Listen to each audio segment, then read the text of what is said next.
Sama na ulit kami dito. Maalala mo pa rin ako.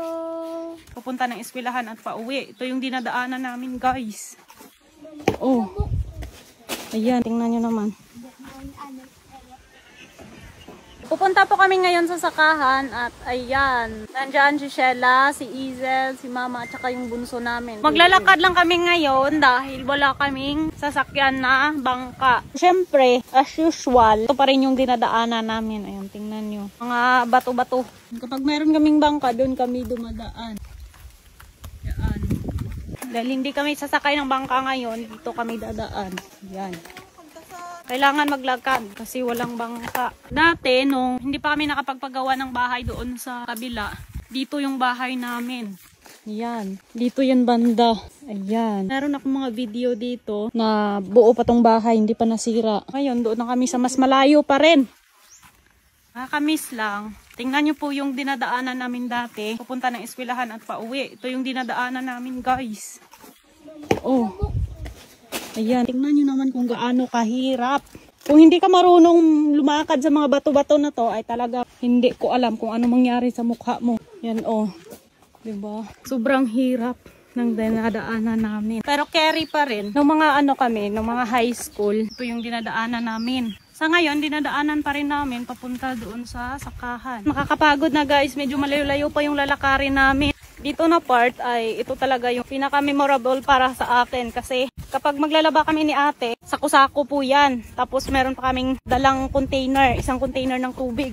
Isang container na tubig sa amin. Kasi ano po, wala po kaming tubig doon or wala po kaming balon doon sa bahay. Kaya doon kami sa sapa kumukuha. Tapos ito yung dinadaanan namin. Grabe, sobrang taas ng bukid. Tapos sobrang hirap ng daan. Oh, ayan, tingnan nyo naman.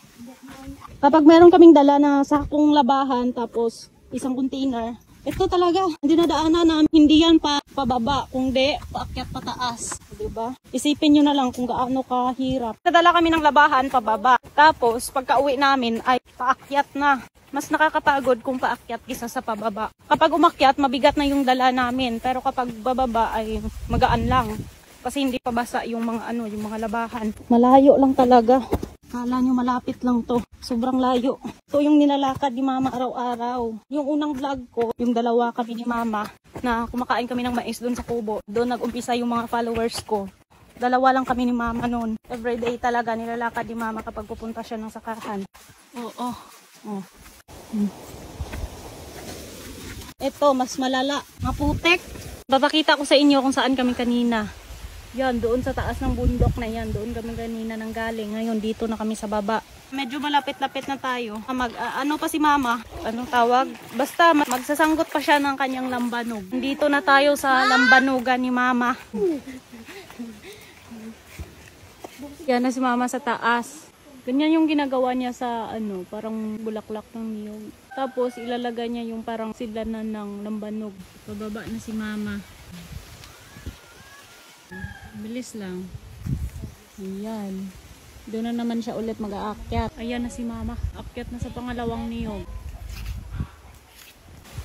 Ayan. Tapos ilalagay yung lanan ng lambanog. Yan yung ginagawa ni Mama sa umaga tapos hapon. So ayan yung bunso namin. Nanguha pala siya ng tawag sa amin dyan ay garangan. Yan oh. Habang nag-aantay kami dito kay Mama, kakain kami ng, ang tawag sa amin dito ay garangan. Star fruit nito tawag English. Star fruit? Yeah. Medyo matamis siya na maasim. So ayan, mapunta na kami ng sakahan.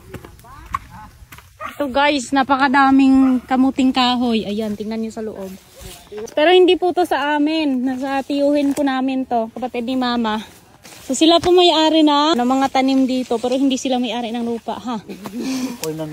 Ayan. Dumaan kami dito, guys. Ayan, tingnan nyo.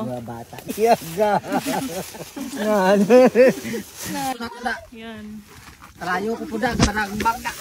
Manugba kami di pa. Ito yung kagandahan kapag dito ka sa probinsya. Kasi kapag madaanan mo sila, pagsasabihan ka, dumaan kayo dito kasi kakain muna tayo ng mais. Ganito, ganyan. O diba? So ito naman yung kamuting kahoy ni Mama. Pinakita ko na to dati sa inyo.